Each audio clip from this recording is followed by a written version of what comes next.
Hello everyone, नमस्ते and welcome back to my channel. आज मैं आपको मटन करी की ऐसी रेसिपी बताने जा रही हूँ जो इतनी स्वादिष्ट होगी कि अगर आपको बॉइल्ड राइस भी दिया जाए तो आप दुगना खा जाएंगे, ऐसी गारंटी है मेरी। तो यहाँ पर चलिए इस मटन करी की रेसिपी की शुरुआत करते हैं और इसे हम बनाएंगे प्रेशर कुकर में।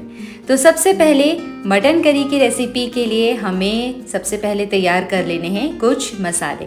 तो यहाँ पर आपको ग्राइंडर लेना है और ग्राइंडर में डालना है अनियन, फिर हम यहाँ पर डालेंगे गार्लिक और साथ ही साथ अब मैं यहाँ पर डाल देती हूँ जिंजर डालने के बाद यहाँ पर 1 चम्मच नमक डाल देंगे और इसको ग्राइंड करके इसका पेस्ट बना करके रेडी रख लेंगे। अब इस पेस्ट को हम साइड में रख देते हैं और रेडी कर लेते हैं कर्ड मसाला पेस्ट। तो यहाँ कर्ड में आपको डालना है कोरिएंडर पाउडर,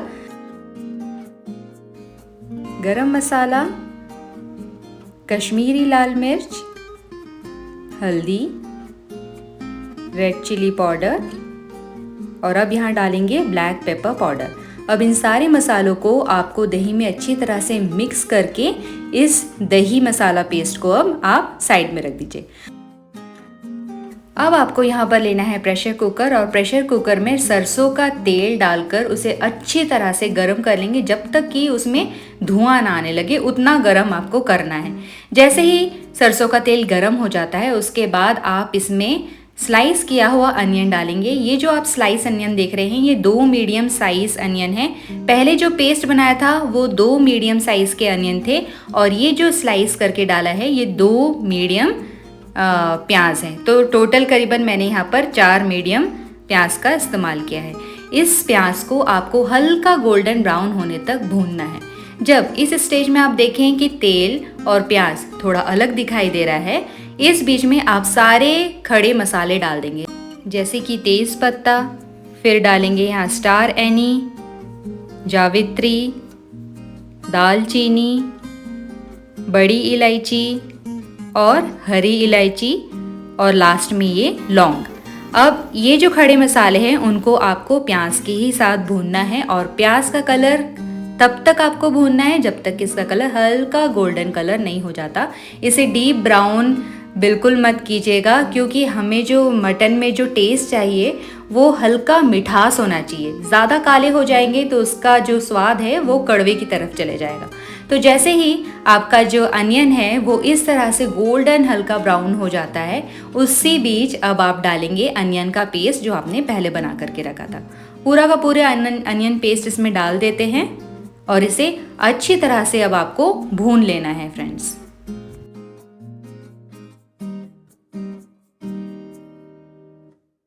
तो जैसा कि आप यहाँ पर देख रहे हैं इसे इतनी अच्छी तरह से भूनना है कि आपको इस तरह से उसमें खुरच के इसे भूनने की नौबत आ जाए। इस तरह से ये जो आप खुरचन देख रहे हैं ना, इसी से ही स्वाद बहुत टेस्टी आता है। तो अब हम इसमें मटन डालेंगे। यहाँ पर मैंने आधा किलो मटन लिया है और मटन को इस पेस्ट में ये जो आप मसाला देख रहे हैं मसाले के साथ अच्छी तरह से इसको मिक्स करते हुए मटन को भी बढ़िया तरीके से भून लेना है। इसे चलाइए, ढकिए, फिर खोलिए, चलाइए और बढ़िया तरीके से अपना मटन भून करके तैयार कर लीजिए।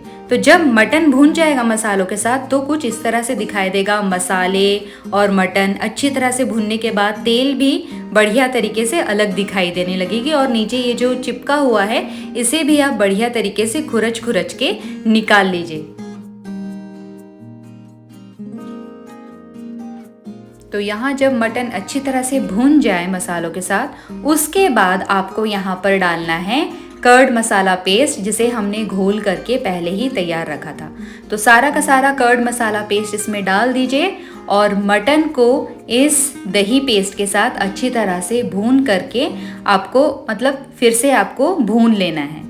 तो यहाँ पर देखिए अभी तो थोड़ा ये लिक्विड हो गया है, लेकिन इसमें पानी अभी तक नहीं डालेंगे।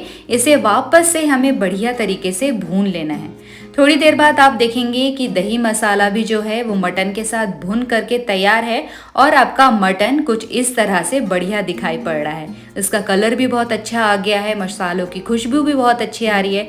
तो अब इस भुने हुए मसाला और मटन में अब हम यहाँ पर डिज़ायर्ड अमाउंट ऑफ वाटर डालेंगे।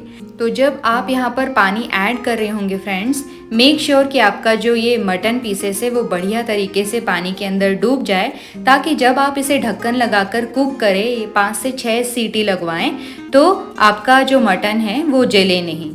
ठीक है, तो यहाँ पर आपको डिज़ायर्ड अमाउंट ऑफ वाटर डालने के बाद अब यहाँ पर आप चेक कर लीजिएगा इसकी सीजनिंग कि इसमें नमक कम तो नहीं है। अगर कम है तो इसमें और ऐड कर दीजिए ताकि इसकी सीजनिंग बराबर से हो जाए।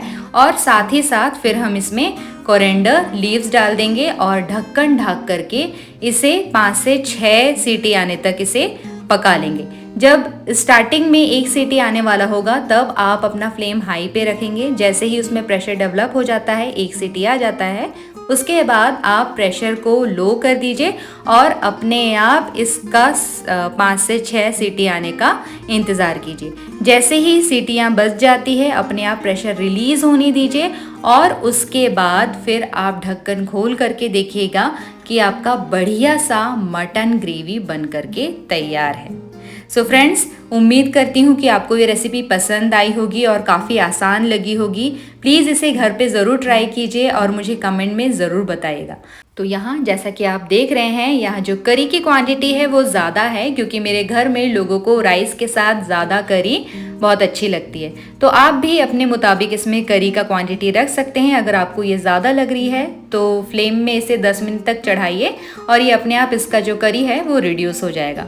सो फ्रेंड्स, रेसिपी पसंद आई है तो लाइक कीजिए, शेयर कीजिए ताकि दूसरे लोग भी इसे बना पाए, और साथ ही साथ इस नाचीज़ की चैनल को सब्सक्राइब कीजिए ताकि मैं आपके लिए इसी तरह ही आसान रेसिपीज़ लाती रहूं।